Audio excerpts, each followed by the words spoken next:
If you care about your skin, hair, nails, and joints, you're going to want to see this. Because what I'm about to show you isn't a supplement, and it's not something most people ever think to eat. What if I told you the most powerful collagen food on the planet doesn't come in a powder, doesn't dissolve in water, and doesn't say anti-aging anywhere on the label? In fact, most people walk past it every single week without realizing what they're ignoring.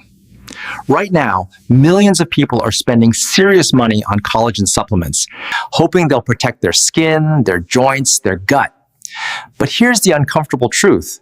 Most of those products are stripped down fragments of something that used to come naturally from food. And the real loss isn't just money, it's flexibility, it's joint comfort, it's skin that slowly loses its structure year after year. Here's the part that surprises almost everyone. The most bioavailable, body-recognized collagen isn't rare, exotic, or expensive. It comes from parts of the animal modern diets quietly taught us to throw away. There's one in particular, chewy, unglamorous, and almost never talked about, that delivers collagen in its most concentrated, usable form. You're not supplementing it, you're eating straight collagen. I'll show it to you soon. But first, you need to understand why your body responds to real collagen foods differently than anything in a bottle. Long before collagen became a trend, people were getting it daily, without powders, pills, or subscription. They weren't supplementing, they were eating intelligently. Today, I'm pulling back the curtain on 3 of the most underrated collagen foods you can buy: beef tendons, chicken feet, and real bone broth made the traditional way. I'll show you where to find them, how to prepare them step by step, and how to turn them into foods that actually support your skin, joints, gut, and connective tissue from the inside out. Because once you understand this, buying collagen supplements starts to feel like paying for a shadow of the real thing. 1. Beef tendon, the pure collagen gem. Let's start with the one that makes most people pause, squint, and quietly step away from the meat counter: beef tendon. At first glance, it doesn't look like food. It looks tough, pale, and unfamiliar. Many people assume it's fat or waste. That misunderstanding is exactly why it remains one of the most underrated collagen sources on the planet. Because once you understand what it actually is, everything changes. Beef tendon is not muscle meat. It's connective tissue, the very structure that holds muscle to bone. And nutritionally, that matters. Unlike steak or ground beef, tendon is composed of about 95% protein. And the majority of that protein is type 1 collagen. This is the same collagen that forms the framework of your skin, hair, nails, tendons, ligaments, and even parts of your gut lining. In other words, you're not just eating protein, you're eating the raw materials your body uses to rebuild itself. And it doesn't stop there. Beef tendon naturally contains glycine and proline, 2 amino acids that are critical for collagen synthesis, tissue repair, and calming inflammation. It also provides glucosamine, a compound so commonly associated with joint supplements that people forget it originally came from food. When you eat tendon, you're getting these compounds together, in their natural ratios, the way your body recognizes best. The macros are almost unbelievable for how nourishing this food is.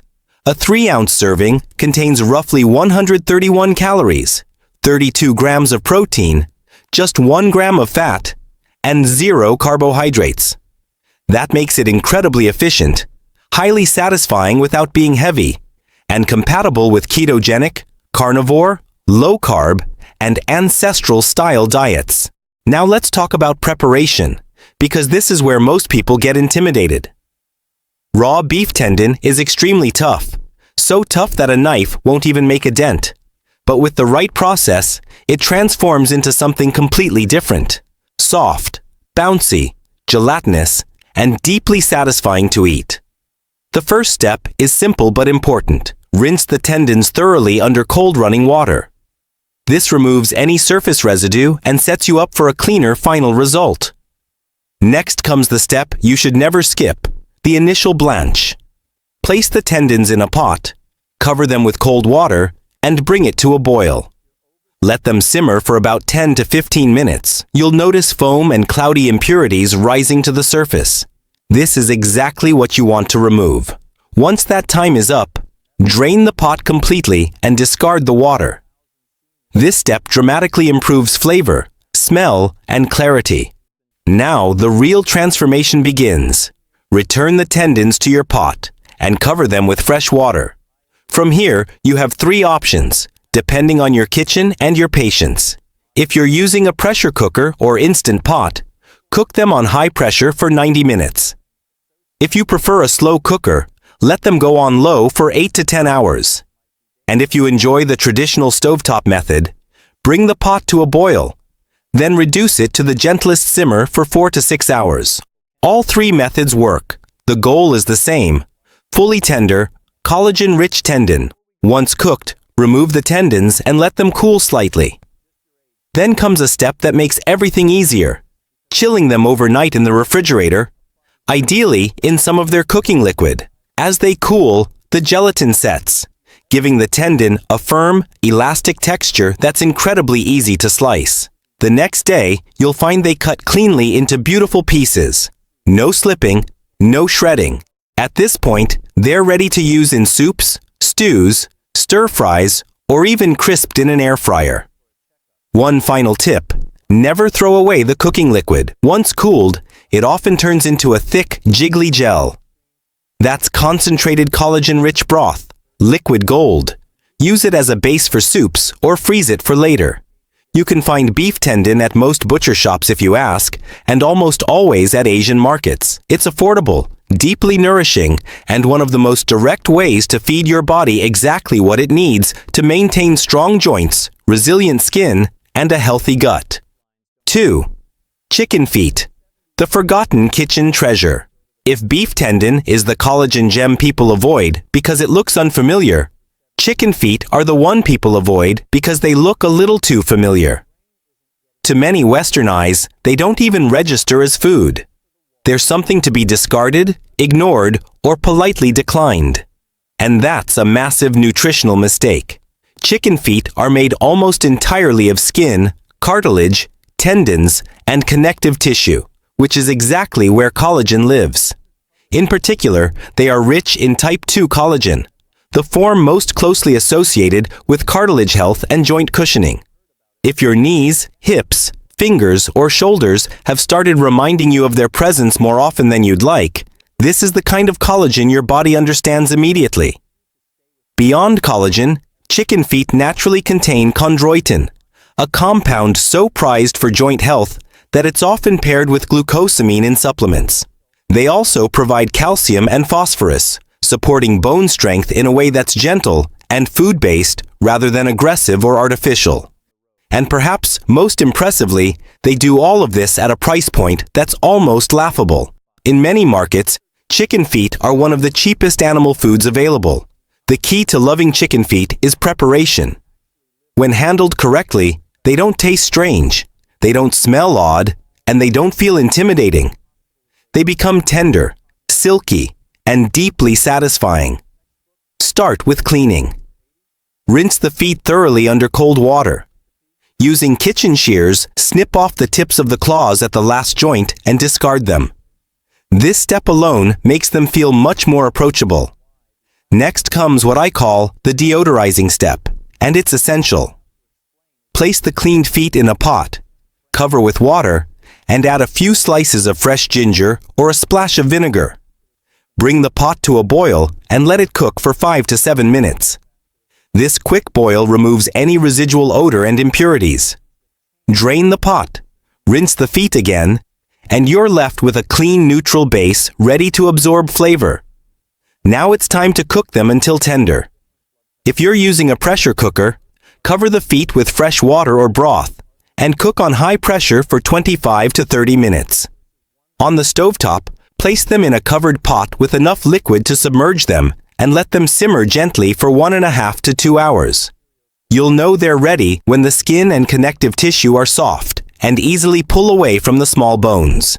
From here, chicken feet become incredibly versatile. You can braise them in a flavorful liquid, coconut water, soy sauce, garlic, and chili for a Vietnamese-style preparation, or with mushrooms and peanuts for something richer. They absorb flavor beautifully while contributing their own silky texture. But one of the smartest ways to use chicken feet is almost invisible. Add a few cleaned, braised feet to your pho, ramen, or any soup stock. As they cook, they release collagen into the broth, transforming it into something glossy, rich, and deeply nourishing. You may not even notice the feet themselves, but you'll absolutely notice how the broth feels in your mouth and how satisfying it is. For the adventurous, chicken feet can even become a snack. Once braised until tender, season them lightly and dry them at a low temperature in the oven or dehydrator. The result is a chewy, collagen-rich bite that's surprisingly addictive. Chicken feet remind us of something important. Nutrition doesn't have to be fancy to be powerful. Sometimes the most healing foods are the ones we were taught to ignore. 3. Bone broth. Our ancestors' golden elixir. If beef tendon is concentrated collagen and chicken feet are joint-focused collagen, then bone broth is the great unifier, the food that quietly brings everything together. Long before collagen powders, before protein shakes, before supplements had brand names, there was always a pot simmering somewhere. That pot held bones, joints, scraps of connective tissue, and time. Bone broth wasn't trendy. It was foundational. And for good reason. True bone broth is a full-spectrum extract of the animal. When you simmer bones slowly, you're not just pulling out collagen, you're drawing minerals from the bone matrix, gelatin from connective tissue, and amino acids that support digestion, sleep, and repair. This is why real bone broth feels different from boxed stock. One nourishes. The other just flavors. During a long, gentle simmer, collagen breaks down into gelatin and small peptides, forms your body can absorb with ease. This is especially helpful if digestion isn't perfect, something many people experience as they get older. Bone broth is also rich in glycine, an amino acid that supports the gut lining, helps regulate blood sugar, promotes deeper sleep, and assists the liver with detoxification. It's calming, grounding nourishment. Mineral-wise, bone broth delivers calcium, magnesium, phosphorus, and potassium in a balanced, food-based form. These minerals don't arrive alone or in isolation. They come packaged with gelatin and amino acids that help the body actually use them. Now let's talk about how to make bone broth the right way, because this is where most people go wrong. The first step is choosing the right bones. For the best results, you want a mix. Marrow bones provide rich flavor and minerals. Knuckle and joint bones contribute collagen and gelatin. Chicken feet, if you have them, add extraordinary gel power. This combination creates depth, nutrition, and that unmistakable body in the final broth. Before you start the long simmer, always blanch your bones. Place them in a pot, cover with water, bring to a boil, and let them cook for about 10 minutes. Drain and discard the water. This removes impurities and ensures a clean, pleasant-tasting broth. Transfer the blanched bones to a large stock pot or slow cooker. Add cold water to cover them by about 2 inches. Then add 1 to 2 tablespoons of apple cider vinegar. This isn't for flavor, it helps draw minerals out of the bones. If you like, you can add onion, carrot, and celery for aroma, but keep it simple. Bone broth doesn't need much. Now comes the most important part. Time and temperature. Bring the pot to a gentle simmer. Then reduce the heat as low as possible. You're not boiling, you're barely coaxing. The surface should show only the smallest movement. For chicken broth, let it simmer for 12 to 24 hours. For beef or lamb broth, aim for 24 to 48 hours. During the first few hours, skim off any foam that rises to the surface. After that, you can largely leave it alone. When the cooking is done, strain out the solids and let the broth cool. As it chills, something magical should happen.